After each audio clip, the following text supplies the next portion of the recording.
WOVU LP, Cleveland.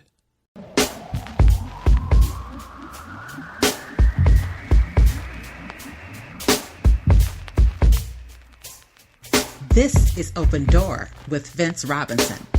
In-depth conversations with people who are making a difference in the lives of others here and around the world.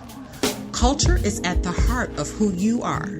Know your culture, find yourself on Open Door with Vince Robinson. Hello and welcome to Open Door. I'm Vince Robinson, and I have two very special guests with me today. They are Marie Jones, the Director of Community Health Initiatives for the Neighborhood Leadership Institute, and Nailah Muhmmad, and she is a Community Liaison for NLI. Welcome to Open Door. Thank you. Thank you. Yeah.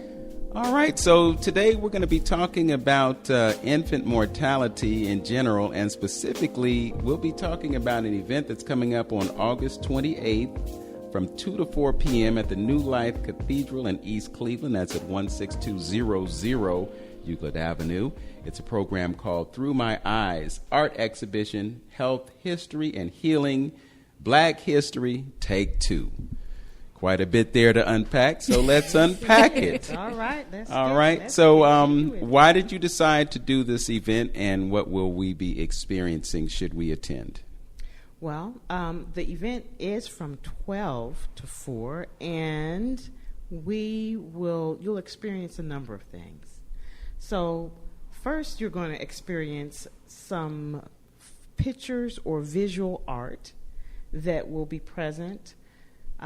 The invitation is out to the larger community, especially young folk, to share what they see in their community, their vision of the future and the present. And you'll also have an opportunity to experience some vendors who will be there sharing their information, and also we are anticipating some food. And we'll have a chance to talk about health, history, and healing, because that really is very important for us in the African American community to connect all three, because we are under the illusion that they are separate things, that history is disconnected from our health, and that healing is something that maybe just happens in religious institutions or in some odd places. Or hospitals. Real big illusion. Mm-hmm. But yes, you're very correct, Vince. Mm-hmm. Hospitals. Yeah. Or we think sometimes it's healing, but sometimes it's the opposite of that. But we won't go there right now. Okay. We can talk about the dependency on kind of artificial stuff in order for us to move toward wellness. We can talk about that. Okay. We've got some time, right? What inspired you to initiate this event? Well, actually, Stacy Ward Braxton, who's one of the pastors there at New Life Cathedral, had a idea, and actually she shared that it was her husband. He's the senior pastor of the church, who have wanted to invite the community, especially young folk, to share their vision through art. And she said that he shared that information with her probably about 8 to 10 years ago. And I've just recently met Stacy through our One Community activity, and I'm anticipating us getting a chance to talk about One Community. And so as we began to talk and to share our vision, it just simply came to life. And it's a wonderful opportunity for us to share gifts and to invite the community to have some vision, to share their vision, and to participate in moving us forward toward health and healing. Okay. Go ahead, Nailah. And I wanted to say, as a artist, I don't know if it's as well known how healing art within itself can be, in whichever form that a person chooses to express their gift. whether it be through singing, whether it be through gardening, whether it be through music, poetry, physical art, graphic art, crafting. There is a healing property in that, and taking a moment to even be able to share that with the community based on having a different focal point, especially during this trying time. You know, take a break from the news, take a break from the social media, because all of that is, of course, you have to be aware of what's going on in your community, but how important is it that you spend hours or just any amount of time that you possibly can embracing your gift and sharing it? Mm-hmm. You know, how healing can that be? And, you know, what we think upon grows, you know. Mm-hmm. So are we thinking about everything that's not positive that's happening around us? Are we taking the time to focus on what has been given to us to share that can potentially heal someone else? That's right. When you talk about art and you just talk about the process of creating art, there's a certain therapeutic value that happens as a result of that. So, you know, I have friends who, for instance, do coloring, you know, and it's a page and it's got places for you to put colors, and you focus on those colors, and just that activity in and of itself provides an opportunity for you to tune into yourself and to tap into your ability to create. Yes. From my perspective, it's one of the ways that we connect with that thing or that entity that we call God, the creator, whatever name we ascribe to it. But that's one of the ways that you make that connection and you channel that energy and that power to you. Yes. So I completely agree with what you're saying, and I embrace what you say about that. In addition to that, though, there is the interpretive value that comes from someone who observes your art. Yes. And then they're focusing. They're not distracted by a screen or, you know, music in their earbuds or headphones or whatever. And they take that time, they take that pause, that moment.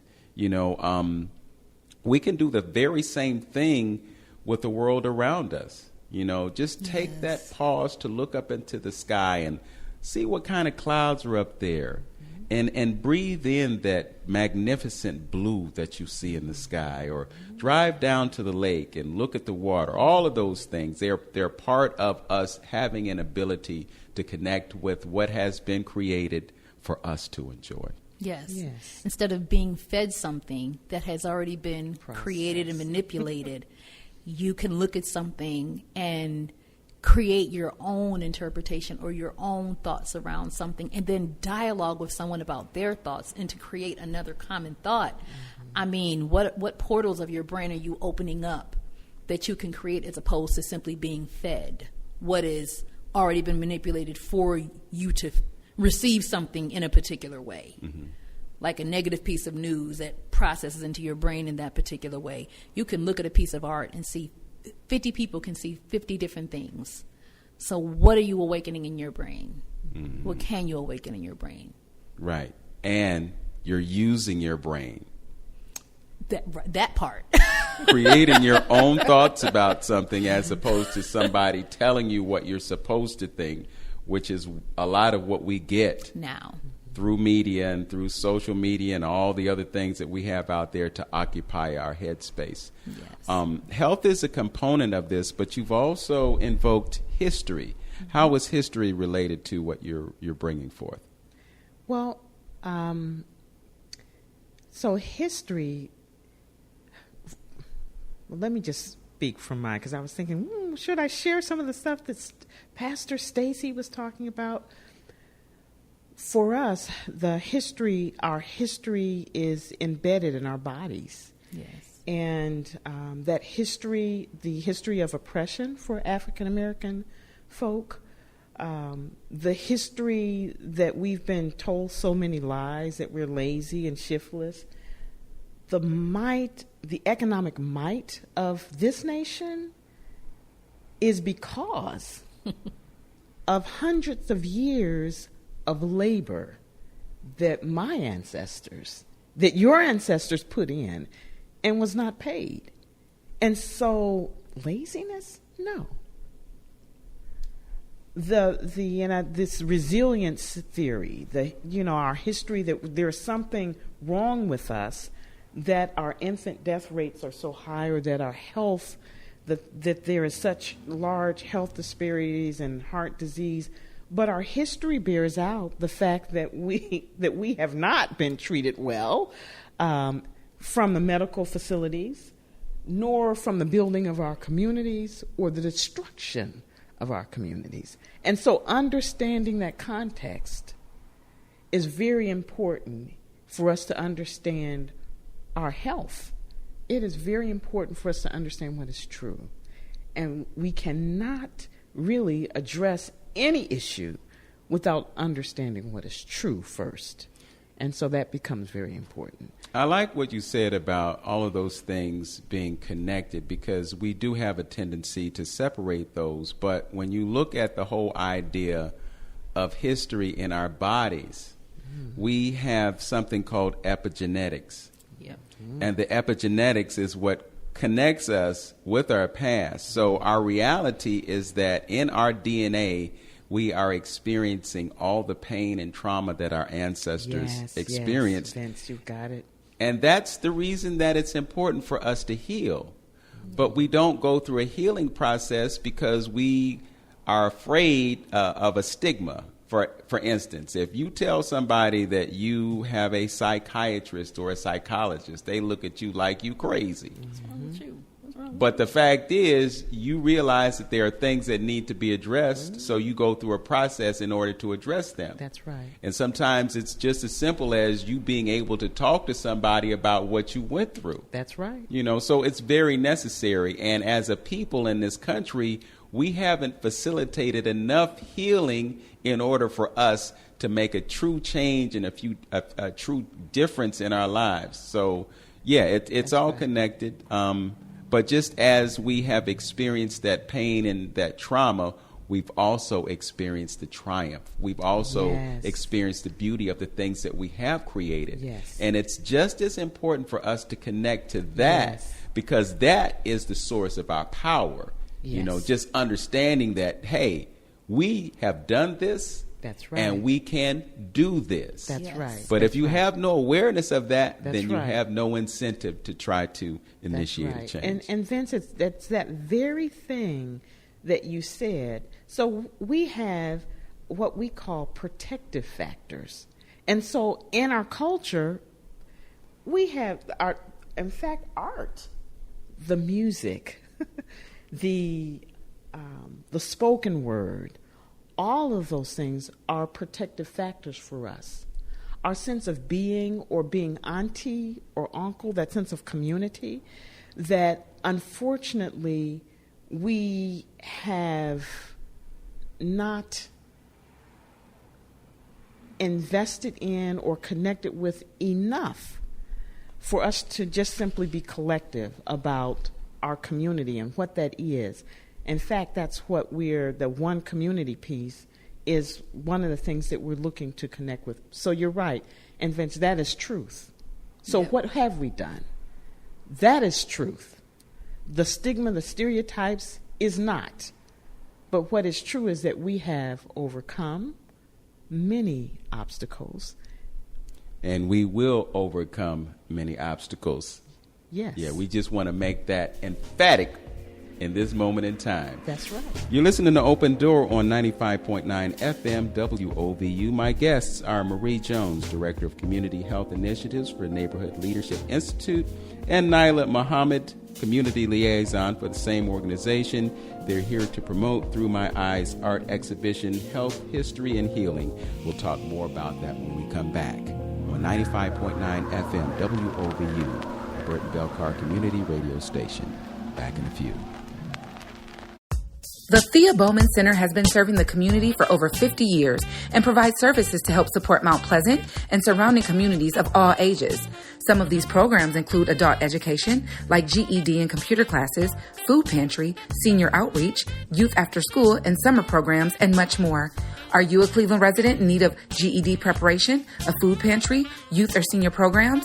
Call the Thea Bowman Center at 216-491-0669 or visit theabowmancenter.org to register today.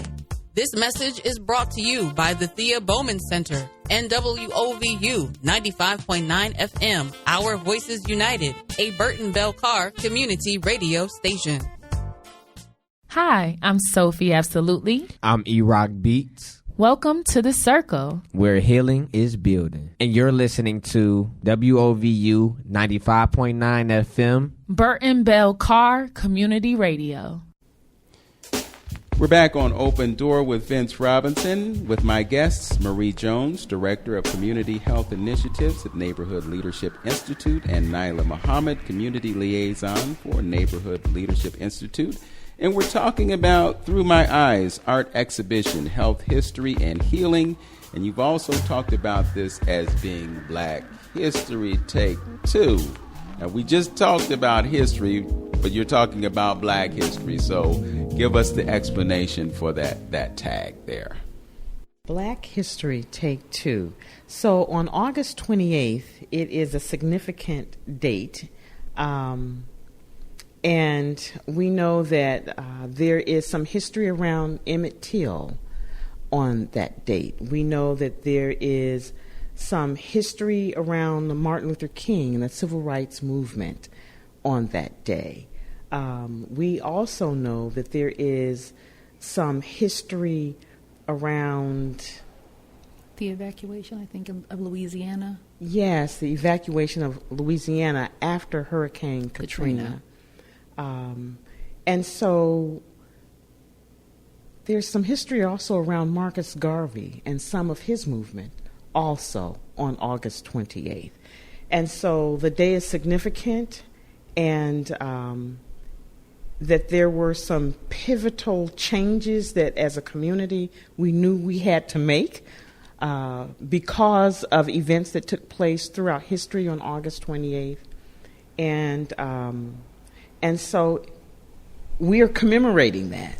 And Stacey Ward Braxton, one of the pastors at New Life Cathedral, is the person that's going to share in detail on August 28th the significance of that history. So we hope that you come out to join us on August 28th, 12 to 4 at New Life Cathedral. Okay.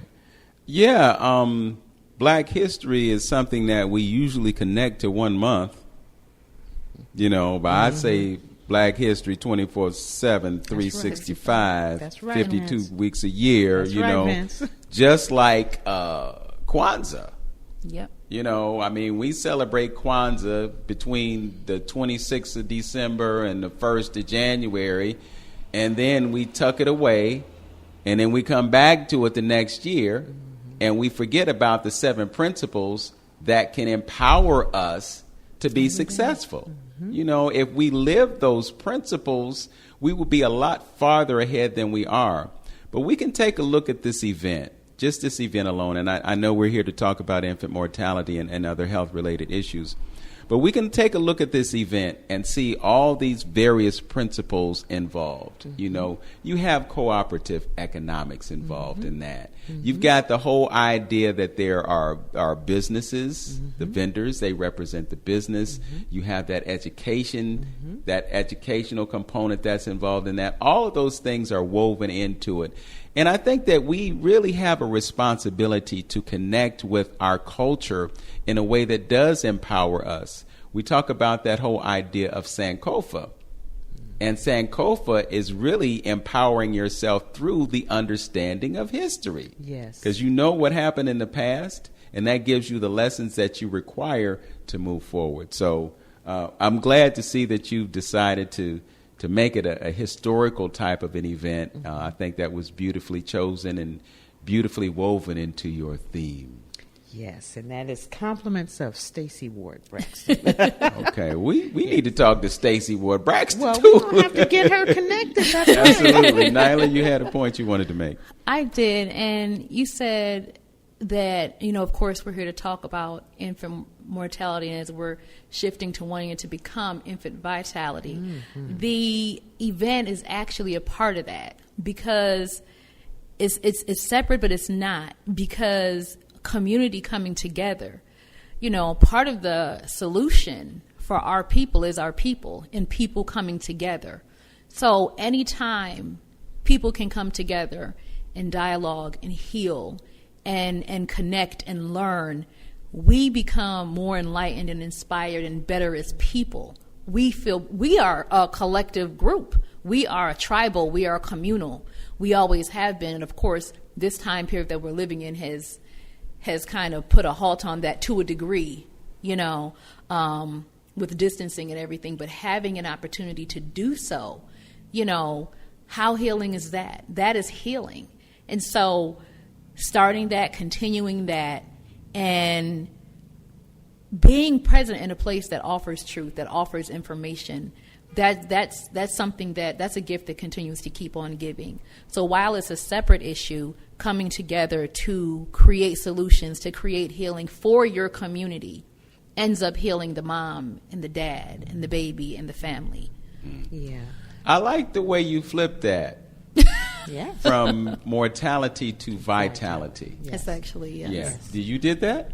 Well, our lens is to flip from mortality to vitality, because what you do focus on expands, right?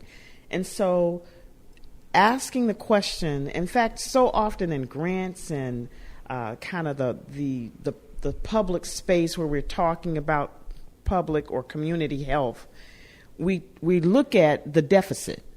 But if you even said earlier, Vince, we have tools to help ourselves evolve and to grow. And so you don't get growth from lack. You get growth by using what you have, by using the strength. And so we do want to focus on what helps our babies live and thrive. And we know that. A lot of times I think I'm in lots of meetings and people are saying, well, we've got to understand the science of it. And I'm thinking, now, wait a minute. We know that if communities are oppressed and all of this negative stuff is happening, we know that it's going to have an impact on health and well-being. That's not rocket science. I think that what I would like for us to understand as people of color, as black folk, is that I like the statement that was made by one of my favorite, I'll call him my mentor, is that power concedes nothing without a demand. Frederick Douglass. Because we need to know what we need to demand, and we need to know how we need to make our shift, and we need to know that we have the answer to what ails us. And we need to create the table to invite the funders and the other community folk that can help move the process forward. But the answer needs to come from us, because we have the wisdom to heal ourselves. The art, the intellect, the business savvy, and the love for ourselves. We've got that. Yes. But we first need to tell ourselves the truth, and that is that we do have that, and stop looking externally for an answer to assist us, because we know what that is. Right. We know what that is. And I honestly think that changing the language and changing the narrative goes a long way towards creating the reality that is desired. Yes. As long as we keep Absolutely. putting it out there that we have the highest infant mortality rate, it's like we empower that reality. Mm-hmm. So what do we do to change that reality? Mm-hmm. You change the way we look at it. Mm-hmm. The interesting note, I was thinking about the word bless, because we always say, well, be blessed. We say be blessed, peace and blessings. Blessed and highly favored. Blessed and highly favored. But then I deconstructed the word a little bit, just based on something somebody said to me years ago. But if you put be and less together, it is be less. So I'm thinking, instead of it being be less, be more. Just a simple thought, but you flip it so that it empowers. It's the same thing with the word morning, and I've used this example before as well. We say to each other, good morning, and understanding that word, when we go to a funeral, what do? Mourn. We mourn. You know, and sometimes when we get lazy, we don't even say good. You see somebody, you say, morning. Morning. Morning.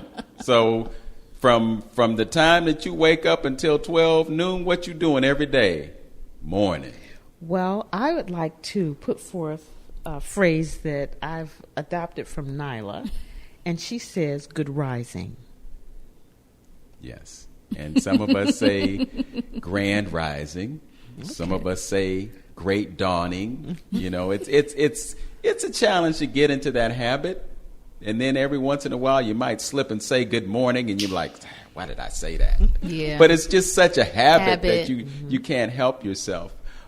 We got a few moments before we take our next break, but I want to tackle this idea of infant mortality here in Cleveland.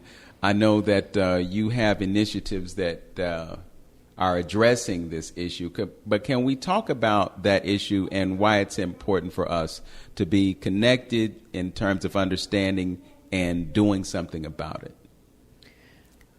Well, I'd like to start off by saying it's important because the vitality of infants in any community really gives you a longitudinal picture of how that community is treating its residents or its citizens.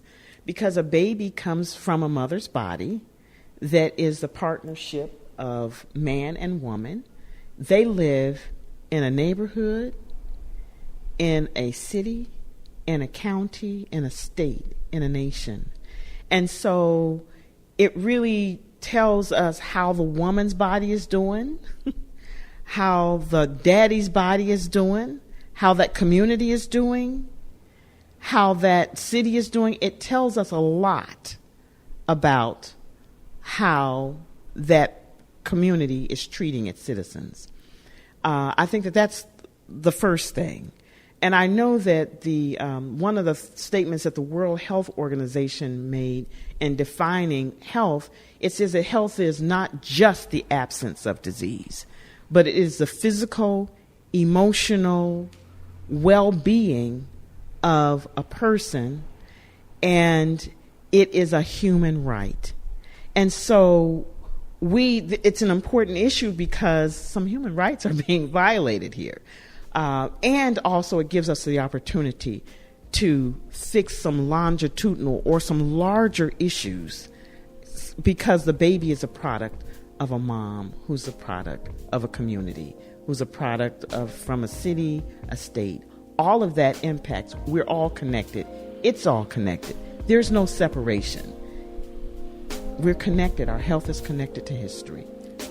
I think it's really important and really interesting, as you point out, that the success or the well-being of a community is reflected by what you just shared, and then the irony of the fact that we live in a city that has one of the world's leading health institutions, the Cleveland Clinic. And how is it that we can have people coming from all over the world to get healing, but we got folks in our own community that are dealing with the deficits that we're dealing with? We want to revisit that when we come back. You're listening to Open Door on 95.9 FM WOVU, a Burton-Bell Carr community radio station. My guests are Marie Jones, Director of Community Health Initiatives for the Neighborhood Leadership Institute, and Nailah Muhammad, Community Liaison for Neighborhood Leadership Institute. We'll be right back, right here on 95.9 FM WOVU.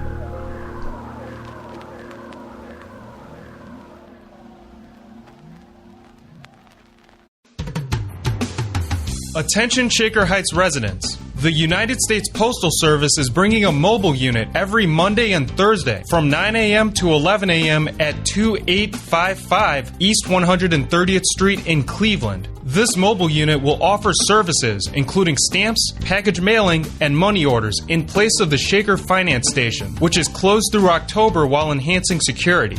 P.O. Box customers should continue to pick up their mail at the Shaker Main Post Office at 3675 Warrensville Center Road, Mondays through Fridays from 8:30 a.m. until 5:30 p.m. and Saturdays from 9 a.m. until 2 p.m. The lobby will remain open for 24 hours a day. Once again, the United States Postal Service will use a mobile unit for Shaker Heights residents every Monday and Thursday from 9 a.m. to 11 a.m. at 2855 East 130th Street in Cleveland through October. This is brought to you by the United States Postal Service and WOVU 95.9 FM. Our Voices United, a Burton Bell Carr community radio station. Cleveland, we know you have something to say. We know there are things on your mind you've been itching to get out. Call the WOVU Talkback line, 216-200-7848, and tell us what it's all about. Tell us what's bothering you. Tell us what makes you happy. Tell us what you want to hear on WOVU. Call or text the WOVU Talkback line, 216-200-7848. This is WOVU, our Voices United. We can't do what we do without you. We're back on Open Door with Vince Robinson and my guests, Marie Jones of the Neighborhood Leadership Institute and Nailah Muhammad of the Neighborhood Leadership Institute. They're going to be having a program this coming Saturday at the New Life Cathedral from 12 to 4. The address is 16200 Euclid Avenue. Through My Eyes, Art Exhibition, Health, History, and Healing, Black History, Take 2.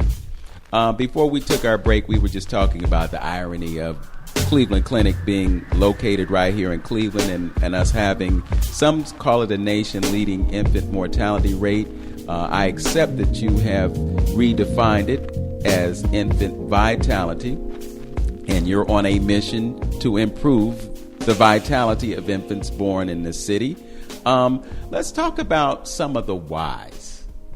Why is it that we have such a difficult time bringing our children into the world in Cleveland?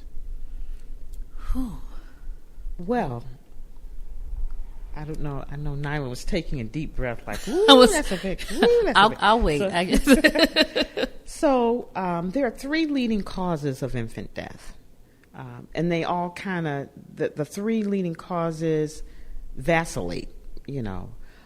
It is birth defects, or they call them congenital malformations. Baby is born with the heart is not whole, or lungs. There is preterm birth. That means a baby born before 37 weeks gestation.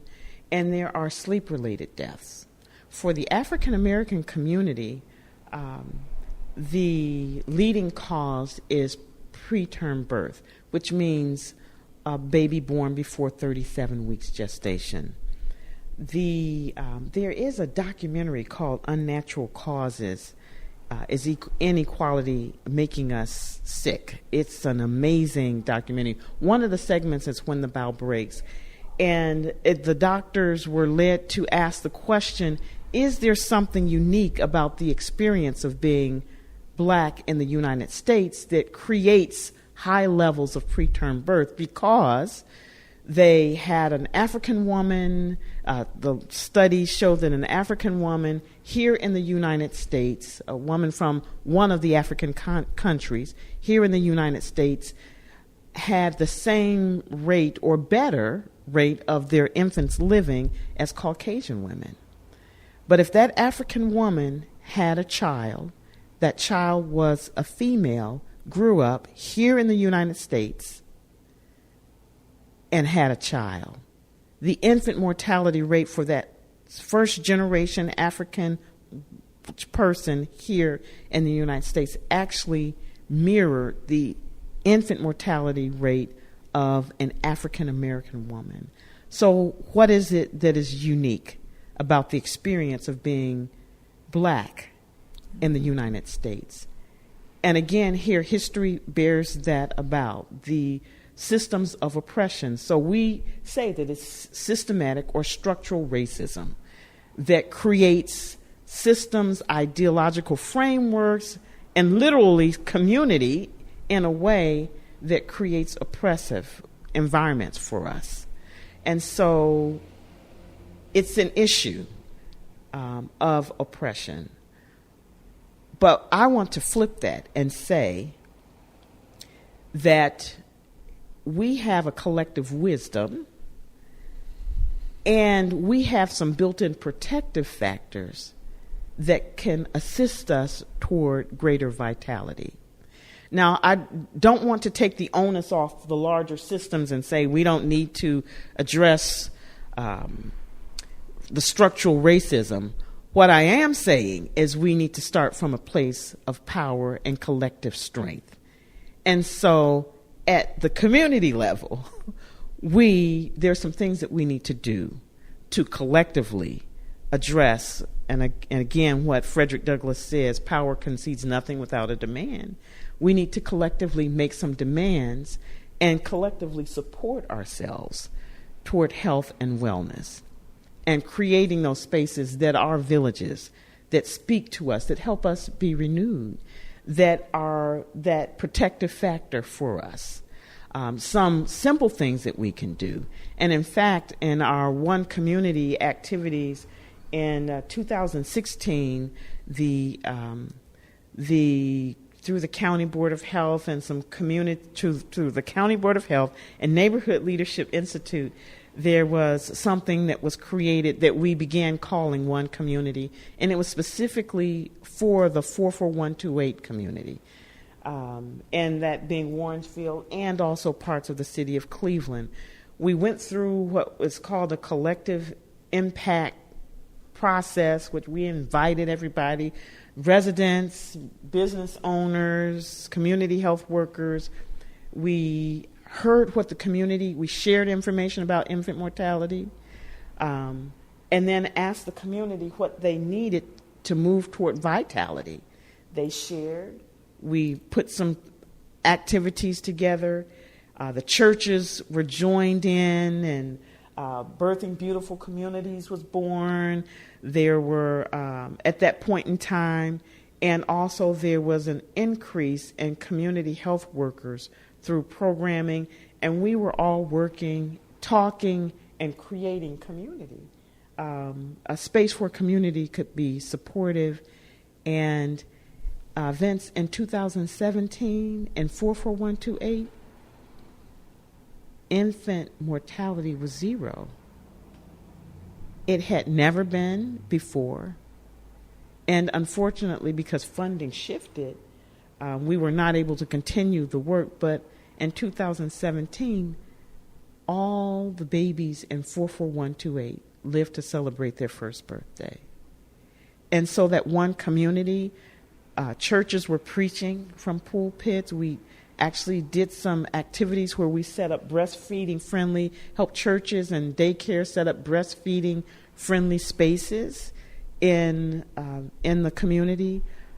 We were knocking on doors, the community health workers, powerful, fiery community members who were helping pregnant women get connected, Birthing Beautiful, having doulas, that we were all rallying for the community. And infant mortality was 0. You know, I was going to ask you about how results can be measured, and you answered that question perfectly. And I also wanted to drill down to why an African woman would have a greater success in Africa than here. You know, when we hold America up as having this high standard of healthcare quality.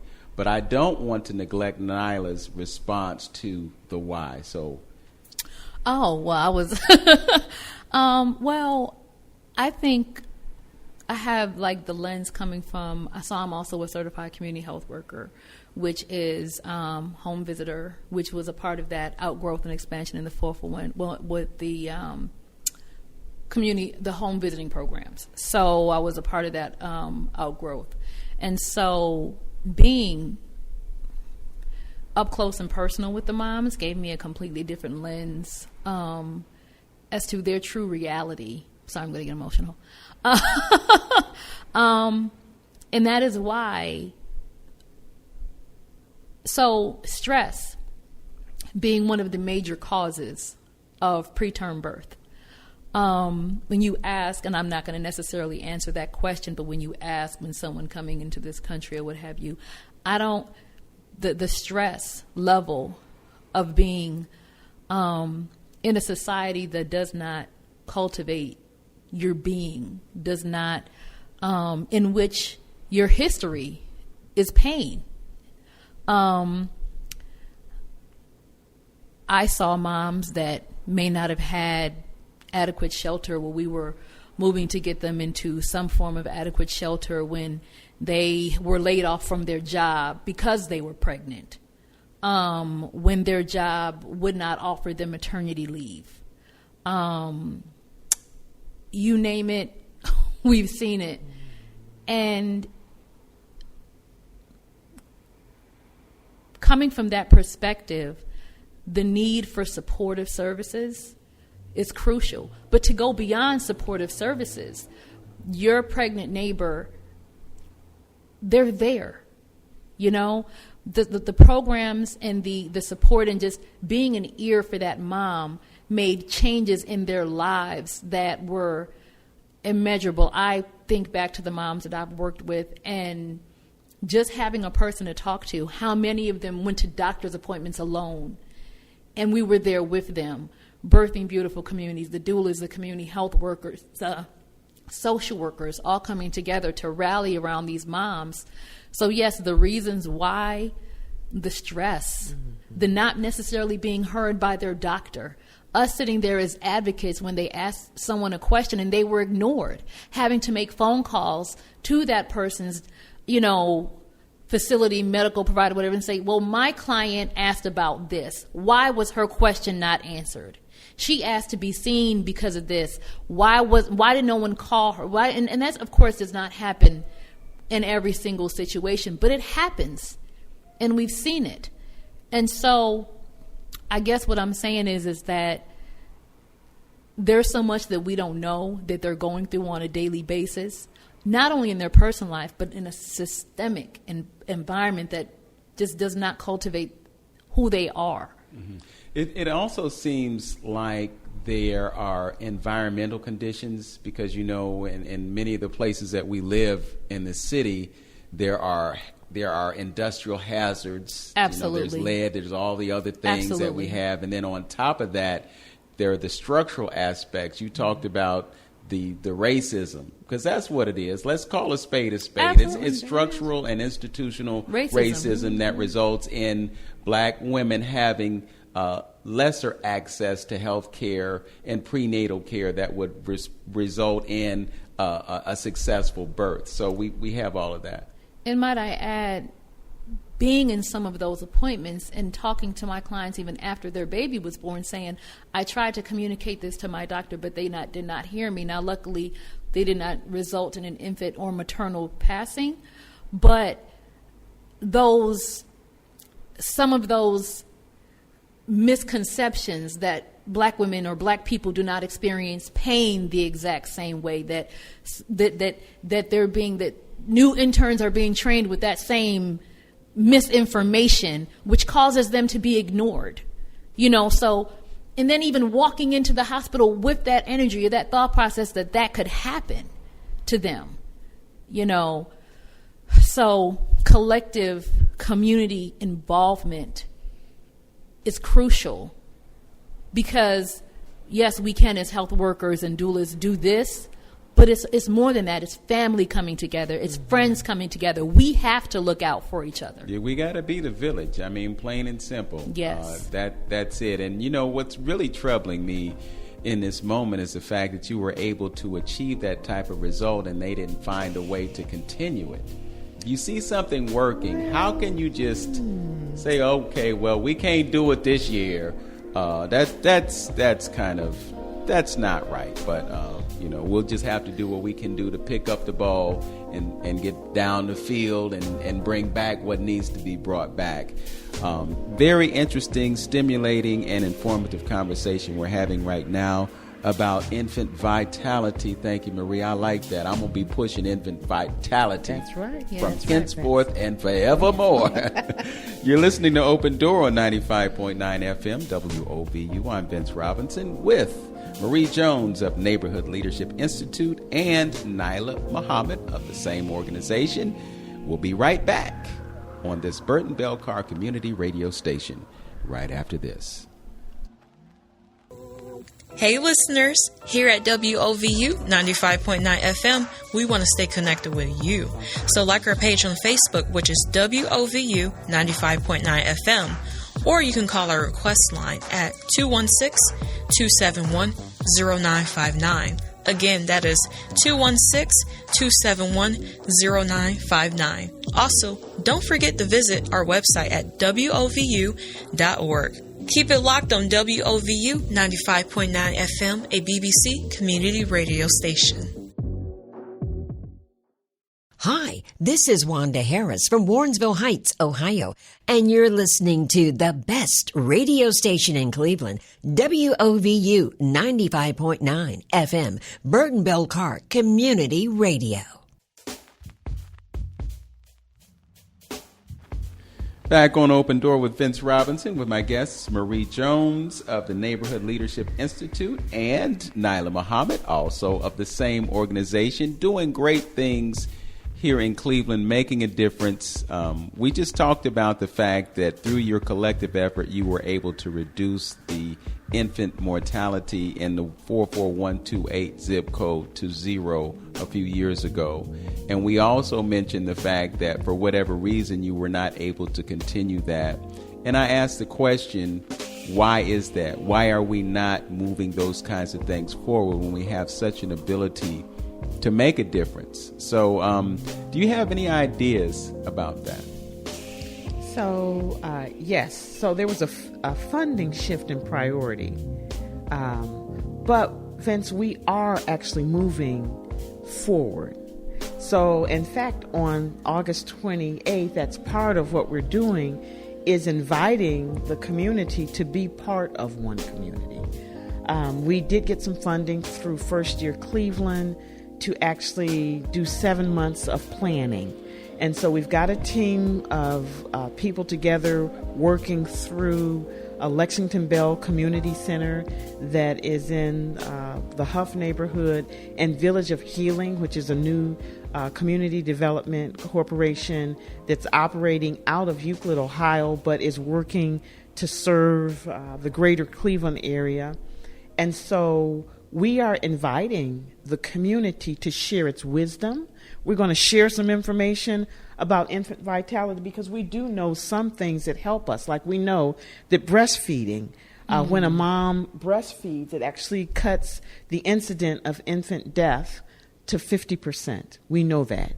As Nailah shared earlier, we do know that stress is the issue that kicks a woman into labor early. We know that we have been under 400 years of duress of people of African descent here in the United States, and that genetic stuff is in us. The genetic oppression or the pressure that we've been under is in us. But we do know that community helps us be well. In fact, I often tell my children healthy relationships heal us.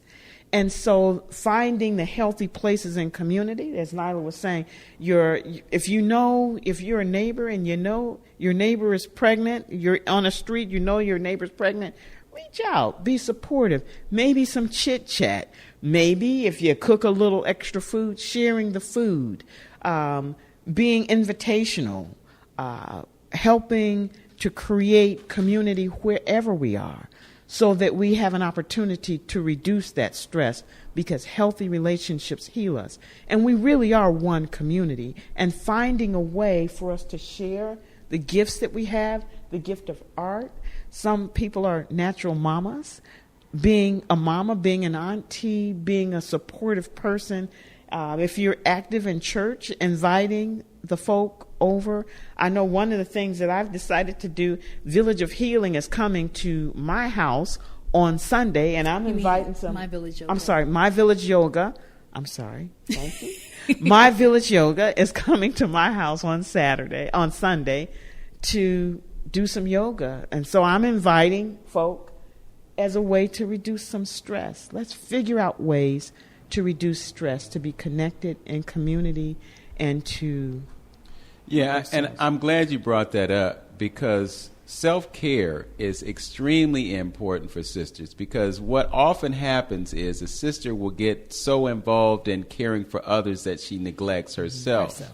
And that's one of the sources of stress. That's why she experiences that level of stress. So you've got to make sure that you take care of yourself first, because if you're injured, it's a much more challenging situation than if you're whole. So if you take care of yourself, and then you can adequately and more efficiently take care of others. And, definitely for the sisters, but the brothers also. And I know you weren't saying no, but I've always admired your way of living, very herbal. You're vegan, correct? Yes. You're not only you vegan, though, you have a very holistic type of lifestyle. And one thing is that, for the mom or the sister to do it, but the brothers, that collective self-care, being a black man in this country with all the imagery and all the things that we hear and see is happening, to be able to reel that all in and be like, I'm going to manage my emotions and my self-care. Imagine collectively what that could do then for what comes forth, that child that comes forth. Yes. It's powerful. With men, sometimes it's this whole idea that you got to be hard, that you don't experience emotions and all of that, But then when you understand the benefit of shedding those tears, that's a very natural process. And sometimes you just got to break down, let it out, move forward. It's not that you can't do it. It's not that it's not manly, but you also have to be willing to take that step and get that help. It's just like going to counseling.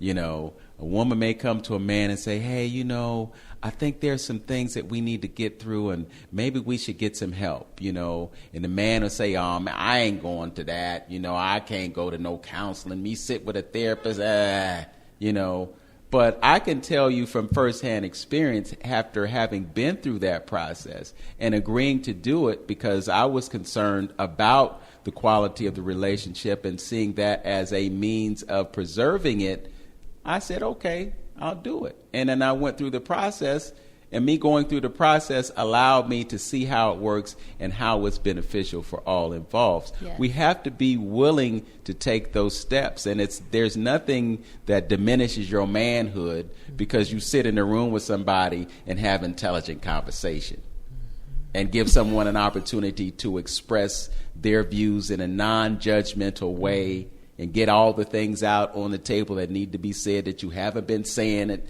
because you weren't able to have those conversations on your own. Yes. Go through that process and you get a benefit from it. So the whole point is that I fully agree. You have to have self-care on both sides of the fence in order for us to move together collectively and as a whole.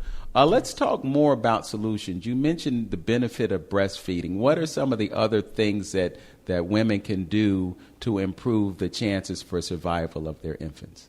One of the simple things that can be done is taking folic acid. So women of childbearing age, making sure that folic acid, which I think is a component of the B vitamin, is part of your dietary supplement. Because when a woman gets pregnant, usually she doesn't know until she's almost through her first trimester.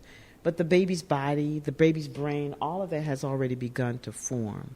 And so folic acid as a supplement is good. Having a healthy lifestyle in the first place is really helpful.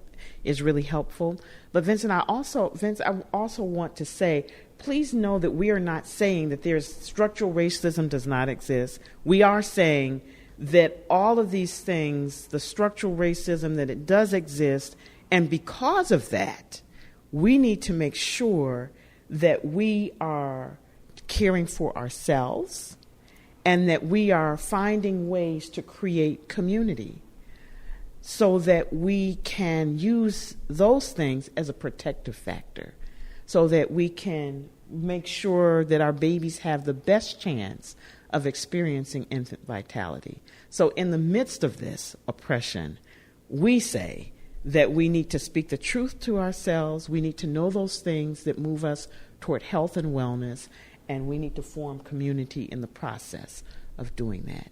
And so we can be stronger and lend our collective voices. Okay. And people will have an opportunity to share for the One Community Survey, because we're finding out what people understand to be their community strength. Because remember, when we move forward to vitality, we do that from a place of strength and not from weakness, from what we have and not from what we don't have. Okay. While we're on the break, Nailah, you brought up the issue of food deserts, and I'm just curious from your perspective, what can we do to work around the fact that we don't have quality food within our respective neighborhoods? Well, we were actually kind of having a dialogue about a portion of that just a minute ago, right? Community gardens, learning how to grow our own food to become self-sustaining. But in thinking about the pregnant moms, right, and maybe if they had the inability to get to the store because it was too far, then maybe somebody going with them or taking them. That's part of that community and collective effort. And we actually are working with RTA as part of an initiative to help families get to where they have to go, something called Baby on Board. Pregnant families and families with children under 1 get free weekly bus passes to be able to get to wherever it is that they have to go. But I'm still always a proponent of how can I help my neighbor? If I have a car and my neighbor does not have a car, we did that all the time. And it's not to say that they still don't. And then also that could be a part of the conversation. These community surveys. I'm in a food desert. We need more grocery stores in my area. So the idea is that perhaps we can be better neighbors to each other. Oh, yes. That's what One Community is all about. And the community figuring out collectively how to be better neighbors. Because you know what, Vince? It's the neighbors and it's the collective that will change or have the strength collectively to push for change so that structural racism no longer exists. But we can only do that collectively. So we need the One Community. Yes. I think it's really important to underscore the fact that there are so many individuals like you who are doing things to make a difference. When we look around and when we turn on the news, most of the time we get a whole bunch of bad news. And we don't get news that highlights what you're doing. That's one of the main reasons that I do this program. Yes. And thank you. Yeah, because I just think that it's so important for us to know. And this isn't the type of thing that you post on Facebook and get 1,200 likes. You put something on Facebook of somebody walking around with their pants dragging on the ground, and it gets all kinds of attention all kind of comments and all of that, and that page blows up.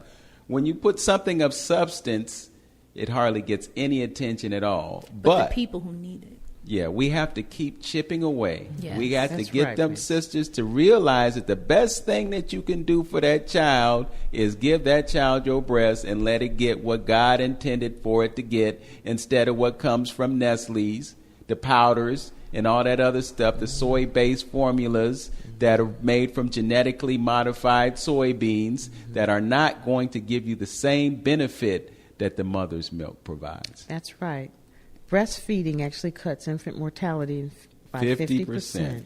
And to remove the ideologies that have been implanted upon us, like breasts have been over-sexualized. And so understanding that they are made to feed a human being. First and foremost.